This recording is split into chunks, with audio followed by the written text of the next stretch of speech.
Hi, and welcome to The Rossi Journal.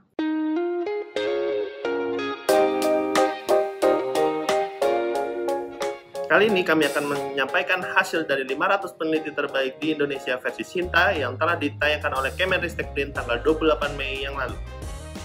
Salah satu 3 peneliti terbaik dari 500 orang adalah Dr. Indah Suci, dan kami akan mewawancari sedikit perihal dunia riset. Halo dok, pertama-tama saya ingin mengucapkan selamat dulu pada dokter telah menjadi peringkat 3 dari 500 peneliti dok. Kali ini saya mau wawancari dokter sedikit ya dok. Untuk dokter itu sebenarnya Dr. Indah Suci ini menekuni bidang apa ya dok? Ya kalau saya kan memang senang penelitian yang dilakukan di komunitas. Ya jadi memang penelitian-penelitian seperti itu yang menarik minat saya, dan kebetulan saya memang fokusnya lebih kepada pengendalian penyakit tidak menular, jadi non-communicable disease. Apa hambatan riset di Indonesia menurut dokter? Hambatannya sih terutama memang kalau di Indonesia kan kita masalah dana ya, selalu seperti itu, dan kemudian juga bagaimana supaya tidak terjadi apa yang kita lakukan walaupun levelnya level lokal, tapi juga menarik untuk bisa kemudian bisa membawa manfaat juga untuk level global. Itu sebenarnya yang menjadi challenge kita gitu, karena seringkali kita merasa bahwa penelitian Indonesia tuh udah unik sehingga orang-orang pasti tertarik. Nah itu yang sebenarnya nggak seperti itu gitu. Jadi kita harus ketika melakukan penelitian juga berpikir bahwa apa sih yang bisa dipelajari nih dari masalah lokal kita secara global. Lalu apa penyebab skor peneliti itu menjadi tinggi menurut dokter? Ya, sebenarnya skor itu kan didapatnya dari perhitungan sitasi. Kalau saya melihat cara perhitungannya, rumus perhitungannya itu kan dari sitasi dan dari H-index. Ya, dan kebetulan penelitian-penelitian yang saya ikuti itu memang penelitian-penelitian yang memiliki sitasi yang cukup banyak. Ya, sehingga itu yang menyebabkan skor saya barangkali jadi tinggi. Ya, di samping walaupun mungkin dari sisi H-index masih banyak peneliti-peneliti lain yang juga memiliki H-index yang sangat tinggi gitu ya, tapi barangkali sitasinya, faktor sitasi juga berperan besar dalam skor itu. Apakah ada tips dok untuk lebih produktif dalam menjalankan riset? Sebenarnya semuanya itu dimulainya dari passion sih. Jadi ketika kita punya passion terhadap sesuatu dan kita kemudian senang melakukan hal itu, saya kira itu pasti kita akan jadi produktif ya, karena kita melakukannya dengan senang, tidak ada rasa terpaksa, kesulitan pasti ada gitu, tapi karena kita senang dalam melakukannya ya pasti jadinya produktif. Baik dok, terakhir, apakah dokter ada pesan untuk para peneliti FKUI?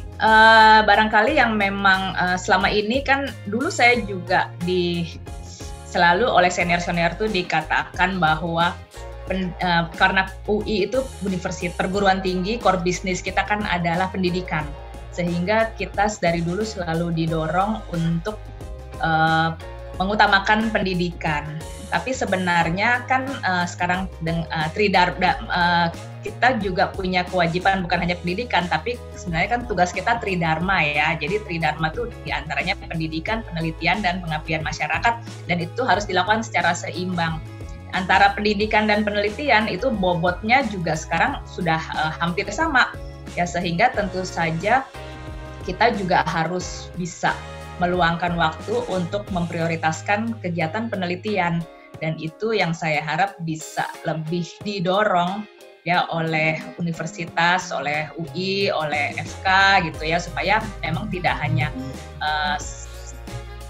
bisa lebih banyak staf yang juga mendapat kesempatan untuk fokus pada penelitian gitu, bukan hanya pada kegiatan pendidikan. Terima kasih banyak Dr. Indah Suci atas waktunya. Berikut kami akan menampilkan daftar 15 peneliti FKUI yang termasuk dalam 500 peneliti terbaik versi Sinta.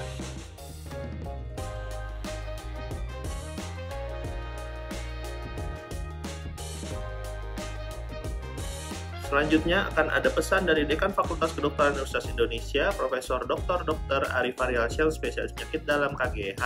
Kepada Prof. Ari, kami persilahkan. Ya, saya ucapkan selamat kepada 15 peneliti FKUI yang masuk dalam 500 besar peneliti terbaik Indonesia berdasarkan Sinta. Dan hal ini juga disampaikan oleh Menristek beberapa hari yang lalu mengenai 500 peneliti Indonesia ini. Terus terang buat FKUI, dengan adanya 15 peneliti dari 500 terbaik ini, artinya 3% adanya di FKUI.